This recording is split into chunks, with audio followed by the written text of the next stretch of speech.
दोस्तों, आज मैं आपको एक ऐसे महान इंसान की लाइफ स्टोरी बताने वाला हूँ जिसे सुनने के बाद आपको अपनी लाइफ में आ रही प्रॉब्लम्स बहुत छोटी नज़र आने लगेंगी। दोस्तों, ये कहानी है अमेरिकी इतिहास की सबसे महान राष्ट्रपति अब्राहम लिंकन की। यह कहानी शुरू होती है 12 फरवरी 1809 ईस्वी को, जब इस महान इंसान का जन्म एक झोपड़ी में रहने वाले गरीब परिवार में हुआ था और आगे चलकर यही इंसान अमेरिका का सबसे महान राष्ट्रपति बना।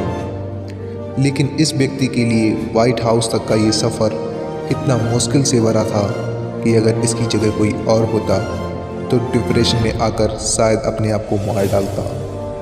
जब यह बंदा मात्र 2 वर्ष का था तब इसके परिवार को एक ज़मीनी विवाद की वजह से अपना घर छोड़ देना पड़ा और दूसरी जगह शिफ्ट होना पड़ा।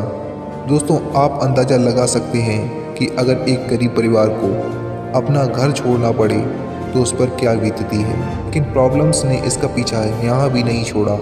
करीब 5 साल वहाँ रहने के बाद फिर से एक ज़मीनी विवाद के कारण उन्हें वो भी घर छोड़ना पड़ा। उस वक्त अब्राहम लिंकन की उम्र मात्र 7 वर्ष की थी। उस जगह को छोड़ने के बाद वो और उसका परिवार एक नदी के किनारे रहने लगे, जहाँ पर लिंकन के पिता खेती भी करते थे। दोस्तों, यहाँ तक तो फिर भी ठीक था, लेकिन जब यह बंदा 9 वर्ष का हुआ तब एक बीमारी की वजह से इसकी माँ की डेथ हो गई। और यहाँ से शुरू होता है इसकी लाइफ का वो दौर जहाँ पर कमज़ोर लोग टूट कर बिखर जाते हैं। इस बंदे को किताब पढ़ने का बहुत शौक था। यह बंदा पढ़ना चाहता था, लेकिन इसके पिता के क्रूर स्वभाव की वजह से ये सिर्फ कुछ दिन ही स्कूल जा सका। इनके पिता चाहते थे कि ये उनका काम में हाथ बटाए। इस बंदे ने खुद की एक नाव बनाई और लोगों का सामान एक किनारे से दूसरे किनारे तक ले जाने लगा और बचे हुए टाइम में लोगों को खेतों में काम करने लगा और थोड़ा पैसा कमाने लगा। कई दिनों तक काम करने के बाद उस बंदे ने एक दुकान में नौकरी मिली और वहीं पर काम करते करते उस बंदे ने बिना किसी कॉलेज के खुद के दम पर लॉ की पढ़ाई की। कुछ दिनों के बाद उसे गांव में पोस्ट मास्टर की जॉब मिल गई।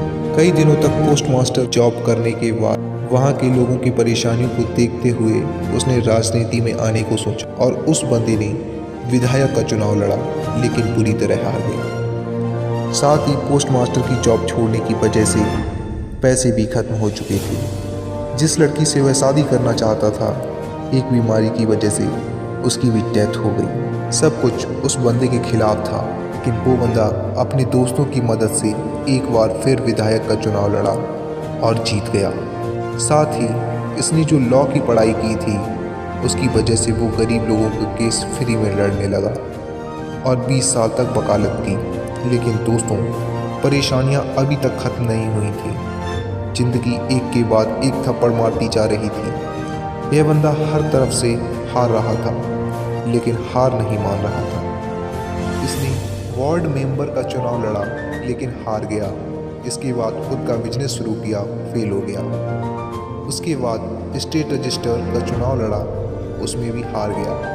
एक बार फिर नया बिजनेस शुरू किया, लेकिन फिर फेल हो गया। इतनी बार हारने के बाद अच्छे धुरंधर भी टूट कर बिखर जाते हैं, लेकिन ये बंदा शायद एक ही चीज पकड़ कर लड़ रहा था कि मैं जब तक जिंदा हूँ लड़ता रहूँगा। आजकल एक डायलॉग बहुत ट्रेंडिंग में चल रहा है, जब तक तोड़ेगा नहीं तब तक छोड़ेगा नहीं। और शायद यही कारण था कि इतनी बार हारने के बाद यह बंदा एक बार फिर ट्राई करने के लिए तैयार था। 1860 ईस्वी में इस बंदे ने राष्ट्रपति का चुनाव लड़ा और अमेरिका का 16वां राष्ट्रपति बना। आखिर हार भी कब तक हराती, यह बंदा तो हारने को तैयार ही नहीं था। इस कहानी से हमें यह सीख मिलती है दोस्तों, हारना कोई बात नहीं है, लेकिन हार मानकर बैठ जाना बहुत बुरी बात है। इसलिए कोशिश करते रहना जब तक ऊपर वाला दम ना निकाल दे। याद रखना, किस्मत वाले को सिर्फ उतना ही मिलता है जितना मेहनत करने वाला छोड़ देता है। इसी के साथ मैं आपसे विदा लेता हूँ। मिलता हूँ अगले वीडियो